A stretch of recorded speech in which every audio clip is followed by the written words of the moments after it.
આજે આપણે ચેપ્ટર 12 તો જાણું એમનું ટાઇટલ છે. એમના કવિ છે સુરેશ દલાલ. આમ તો એમનો જન્મ મહારાષ્ટ્રના થાણામાં થયેલો. થાણાનો જિલ્લો છે થાણા, મહારાષ્ટ્ર. ગુજરાતી ભાષાને એમણે સુંદર મજાના બાળ કાવ્યો આપેલા છે. એમાં ખાસ કરીને ઇટ્ટા કિટ્ટા, ધીંગા મસ્તી, અલ્લક ચલાણું, ભેલ્લું, પગની હોળી, આ એમના ખૂબ જાણીતા બાળકાવ્ય સંગ્રહ છે. ટીંગાટોળી, હાથલેસા. હવે આ કવિ આપણને સુંદર મજાની કવિતાઓ આપે છે. સાથે સાથે ગુજરાતી ભાષામાં એક કવિતા નામનું દ્વિમાસિક, એટલે કે 2 મહિને દ્વિમાસિક 2 મહિને પ્રકાશિત થતું એક પુસ્તક જેનું નામ કવિતા, એનું એ સંપાદન કરતા એમને રણજીતરામ સુવર્ણચંદ્રક અને દિલ્હી સાહિત્ય અકાદમીનો એવોર્ડ પણ મળેલો છે. તો એવા સુરેશ દલાલ અહીંયા આપણને એક સુંદર મજાનું કાવ્ય આપે છે, તો જાણું. વિદ્યાર્થી મિત્રો, તમને ખ્યાલ જ હશે કે કૃષ્ણ અને રાધા, કૃષ્ણ અને ગોપીઓ, એ બંને વચ્ચેનો જે પ્રેમ છે,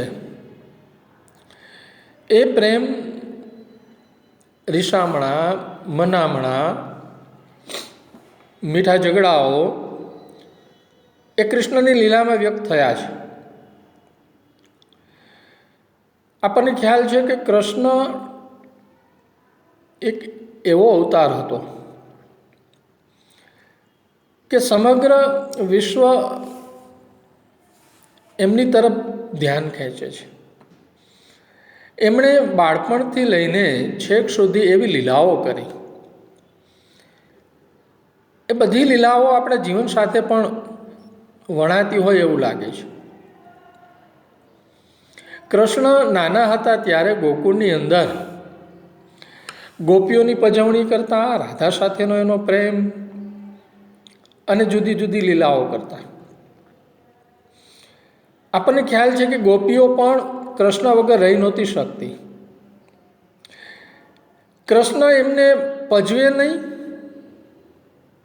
તો પણ એને ન ગમતું, અને પજવે તો એ યશોદાને ફરિયાદ પણ કરતી, અને ફરિયાદ કરીને પાછી બચાવતી પણ ખરી. કેવો પ્રેમ! એટલો બધો કૃષ્ણ સાથે લગાવ થઈ ગયેલો રાધા ગોપીઓને. એની મટુકી ફોડવી, એનું માખણ ચોરી જવું, એમના વસ્ત્રોને સંતાડી દેવા, આવી અનેક પજવણીઓ કૃષ્ણ ગોપીઓની કરતા. ગોપીઓ પણ મેં કહ્યું એ પ્રમાણે કૃષ્ણ વગર રહી નહોતી શકતી.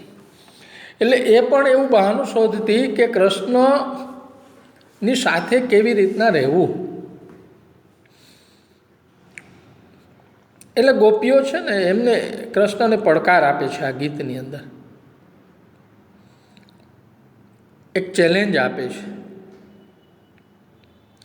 આપણે ત્યાં લોક વ્યવહારમાં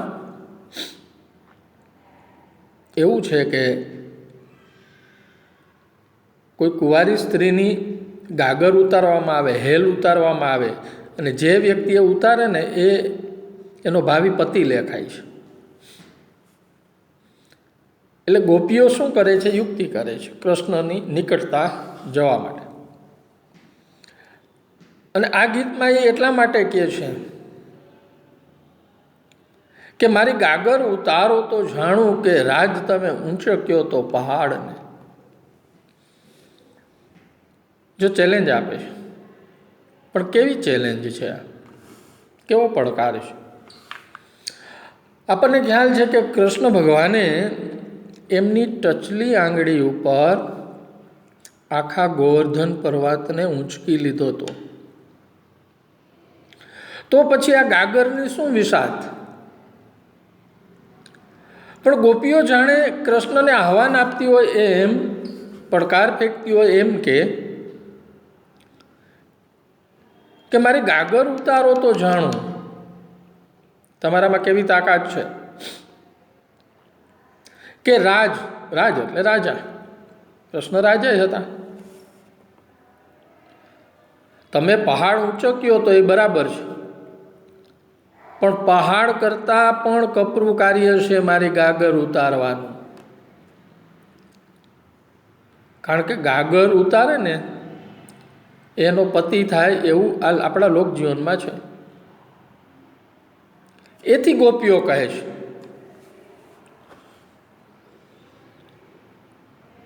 હું તો ઘેર ઘેર જઈને વખાણું કે રાજ તમે ઊંચક્યો તો પહાડને. જો તમે મારી ગાગર ઉતારો ને તો હું ઘરે ઘરે જઈને તમારા વખાણ કરું. એક જાતની લાલચ પણ આપે છે જો ગોપીઓ, કે મારી ગાગર તમે ઉતારો ને હું તમારી પ્રશસ્તિ કરી, ઘરે ઘરે જઈને વખાણ કરીશ કે તમે પહાડે ઊંચકી શકો છો. પણ મને ગોપીઓ કહે છે ત્યારે વિશ્વાસ આવે, ગોપી કહે છે જ્યારે તમે મારી ગાગર ઉતારો. એમ કહીને એને કૃષ્ણની નજીક જવું છે, કૃષ્ણને પોતાના બનાવવા છે. ચેલેન્જ પણ કેવી, એક પ્રકારની લાલચ આપીને. અને એમ કહીને એ કૃષ્ણને ઉપસાવે છે. જો શું કે આખો દી વાંસળીને હાથમાં રમાડો કહાન, એમાં શા હોય ઝાઝા વેતા. લ્યો એ કે આખો દી હાથમાં વાંસળી રાખીને વગાડે રાખો છો, એમાં શા હોય ઝાઝા વેતા. વેતા એટલે ભલી વાર, એમાં શું, એમાં કયું મોટું કામ કર્યું તમે, એમાં શું બહાદુરી કરી.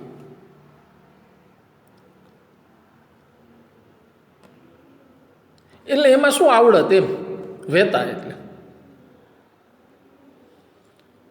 ઘણી વખત જો આપણા પેરેન્ટ્સ કે માં કે આપણને કામ કરવા ઉકસાવે ત્યારે, માનો કે આપણે કોઈ કાર્ય કર્યું ત્યારે એમ કે હવે એ શું, હવે એ તો સામાન્ય થઈ જાય, આ કર તો કહું, આવું કહેતા હોય ને. તો એક પ્રકારની ઉશ્કેરણી, એક પ્રકારે ઉપસાવવું. ગોપી કૃષ્ણને કહેવાય વાંસળી હાથમાં વગાડીને શું એ આ ખાલી રમાડે રાખો છો, એમાં શું મોટી આવડત. કાટાળી કેળી પર ગાગર લઈને અમે આવતા જતા તે સ્મિત દેતા. અમે તો કાટાળી કેળી ઉપર, કેળી વિદ્યાર્થી મિત્રો સાંકડો પગ રસ્તો ગામડાની અંદર હોય.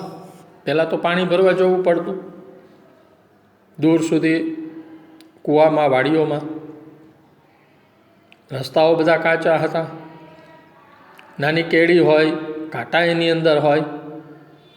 તો અમે કાટાળી કેળી પર ગાગર લઈને, ગાગર તો તમને ખ્યાલ જ હશે, હેલ જેવી એક પ્રકારની પાણીનું વાસણ છે. અમે આવતા જતા ને તમને સ્મિત દેતા, તમારી સાથે હસતા. અને હું તો વહેતી જમુના નહીં આણું, મારી ગાગર ઉતારો તો જાણું કે રાજ તમે ઊંચક્યો તો પહાડને. અને જો પોતાનું પરાક્રમ બતાવે. કારણ કે જમના નદીના કિનારે જમનામાંથી ગોપી પાણી ભરવા જતી અને વહેતી જમનાને પોતાની ગાગરમાં ભરે છે. એ પોતાનું પરાક્રમ બતાવે. ઘણી વખત સ્પર્ધાથી પણ આવડત વિકસતી હોય છે અથવા મનાવી શકાય છે. એટલે ગોપી કૃષ્ણને કહે હવે આવી વાંસળી હાથમાં લઈને આમ ફરો છો એનું શું એ કે મારી ગાગર ઉતારો તો ખબર પડે પહાડને ઊંચક્યો તમે. અને જોવો, હું ગાગર ઉપર લઈને આવતા જતા સ્મિત આપતા આખી જમના, આખી નદી જાણે કે પોતે ઊંચકે છે. હું તો વહેતી જમનાને અહીં આણું એટલે અહીં લાવું, મારી ગાગરમાં ભરું છું અને હું ઉપાડું છું. તમે પહાડ ઊંચક્યો એ વાત સાંભળી છે, પણ મને માનમ નથી આવતું. મારી ગાગર ઉતારો તો મને ખબર પડે કે તમારામાં એ તાકાત છે. હું તો આખી જમનાને ભરીને, વહેતી જમના, જો એને અહીં લાવું, આણું એટલે લાવું. મારી તમે ગાગર ઉતારો ને તો હું તમને જાણું કે રાજ તમે ઊંચક્યો તો પહાડને, ઊંચક્યો તો ત્યાં લોક ચિહ્ન છે. હ નીકળી ગયો છે. જ્યારે કોઈ અક્ષર નીકળી જાય ને ત્યારે ચિહ્ન આવે ને એને લોક ચિહ્ન કહેવાય. તો આપણા લોકગીતના ઢાળમાં, આપણા લોકગીતમાં પાછળ આવે ને, હો રાજ રે,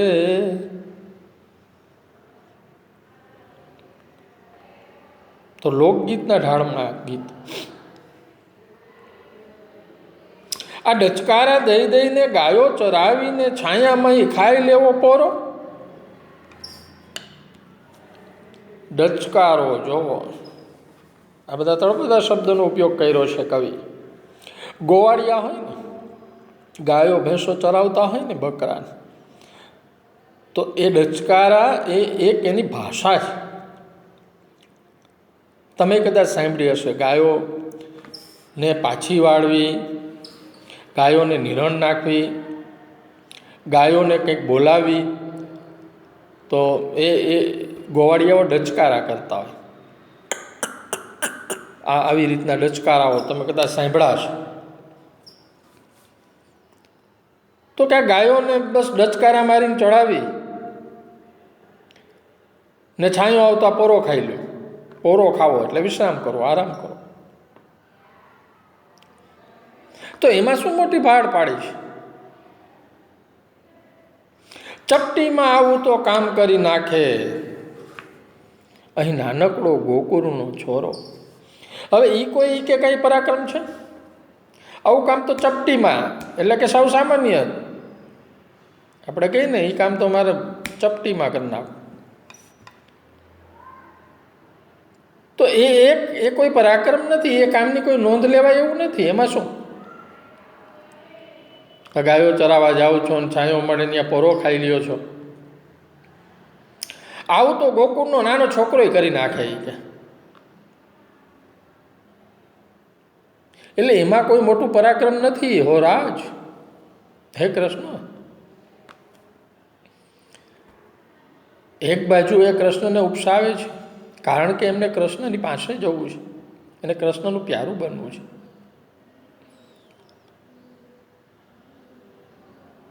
અને પછી એને યાદ અપાવતી હોય એમ,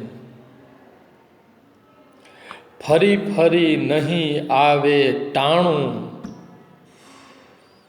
ટાણું એટલે સમય, આ વખત, આ ટાઈમ, આ મોકો, આ અવસર.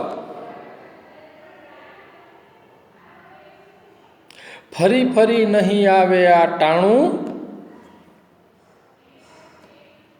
મારી ગાગર ઉતારો તો જાણું કે રાજ તમે ઊંચક્યો તો પહાડ. ગોપી કે છે અમૂલ્ય અવસર છે, આ જીવનમાં ફરી પાછું નહીં આવે.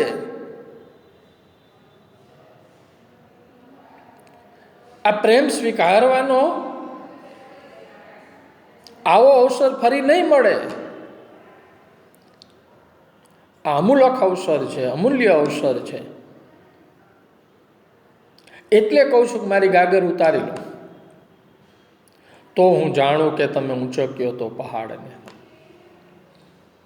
એક બાજુ લાલચ આપે, એક બાજુ ઉપસાવે છે, અને એક બાજુ જાણે કે આ વાંસળી વગાડવી ને ગાયો ચરાવી ને એમાં તો કાંઈ છે નહીં કામ બહુ મોટું. અને આપણને ખબર છે કે વાસણી, ગાયો, યમુના કૃષ્ણના જીવનમાં આ વણાઈ ચૂક્યા હતા.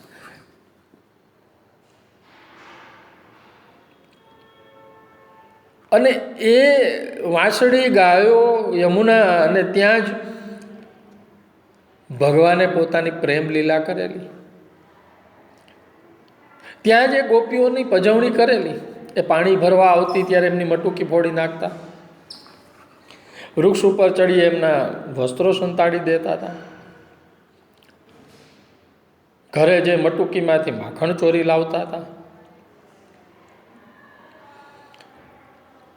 અને ગોપીઓ તો એટલી કૃષ્ણમય થઈ ગઈ હતી કે કૃષ્ણની વાંસળી વાગતી ને તો એના બધા કામ છોડીને જે તરફ વાંસળી વાગતી જાણે કે કોઈ જાદુ થયો હોય એમ ખેંચાઈ આવતી. આપણા બીજા કવિઓ પણ દયારામે ગરબી લખી છે કૃષ્ણ ગોપીઓની.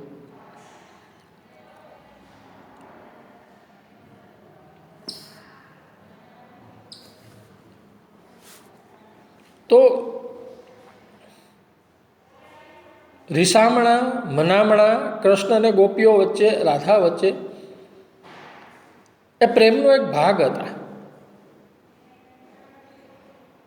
એટલે અહીંયા આ ગીતની અંદર